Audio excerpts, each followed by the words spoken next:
ভাই সৌদি আরবেতে বুঝছেন ভিডিও দেখলাম একটা আওয়ামী লীগের এমপি মহোদয় বাংলাদেশ থেকে কীভাবে ফলায়া সুরেল্লায় ফলায়া কীভাবে ইন্ডিয়া গেছে, ইন্ডিয়াতে পাসপোর্ট বানায় কীভাবে দেশের বাইরে গেছে, এবং এই আওয়ামী লীগের কিছু নেতাকর্মীদের পলানোর মধ্যে সহযোগিতা করছে বিএনপি, জামাতের, ছাত্রদলের, এনসিপির কিছু নেতারা আওয়ামী লীগকে পলানোর মধ্যে সহযোগিতা করছে। কোনো দলে কেউ মানে দুধের দর তুচ্ছি বাতা না, বুঝছেন না?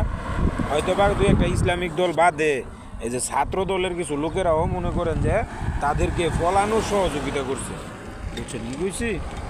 এখন মনে করেন যে আপনারা সমন্বয় পরিচয় দিয়া দেশটারে পরিচালনা করবেন, আবার করবেন যে আওয়ামী লীগের বিচার চাই, আওয়ামী লীগের বিচার চাই। বিচার কেমনে করবেন? আপনার লোকেরা বিভিন্ন জায়গায় বিভিন্ন এমপি মন্ত্রীরা আওয়ামী লীগের নেতাকর্মীদেরকে দেশের বাইরে ফাটানোর লেগে টেয়া খাইয়া পরে ফাটাই দিচ্ছে, ঠিক আছে? তো এখন দেখতাছি তো আওয়ামী লীগের নেতাকর্মীরা তো মনে করেন যে অনলাইনের বাইরে গেছে কেন, বুঝছেন না? এখন সোশ্যাল মিডিয়াতে তারা কেমনে দেশ থেকে পলাইছে, কাদের সাহায্যে গেছে, তাদের নিজের মুখের কথা হইতো, বানান্য কথা না। তো আসসালামু আলাইকুম।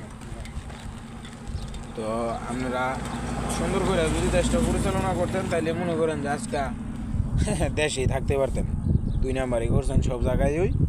তা এখন মনে করেন যে লেজ ঘুটাইয়া পরে ফলায় জনগা লাগছে। আর এখন যারা রাজনীতি ক্ষমতায় আসার লেগে পাগল হয়ে গেছে তা করে মনে করেন যে বাংলাদেশের সাধারণ জনগণ যারা কোনো রাজনীতি বোঝে না, দিন আনে দিন খায়, তারা কিন্তু 6 তালাক দিয়ে দিচ্ছে।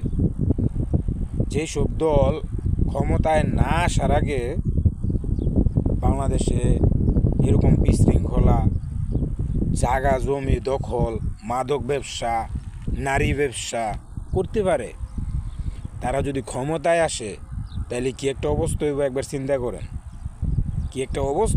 চিন্তা করেন, বুঝছেন? তো আমার কথা হয়েছে গিয়ে ভাই, আমরা মুসলিম জীবনের যুবক ভাই যারা আছেন, সবাই তো যুবক, আমার ভিডিওগুলো দেখেন, আপনাদেরকে একটা রিকোয়েস্ট করব, আপনারা আপনার জীবনের গুরুত্বপূর্ণ ভোটটা ইসলামিক দলে দিবেন। একবার দেখেন না তাদেরকে, পাশটা করান না, দেখেন না তারা কি দেয় জনগণের জন্য।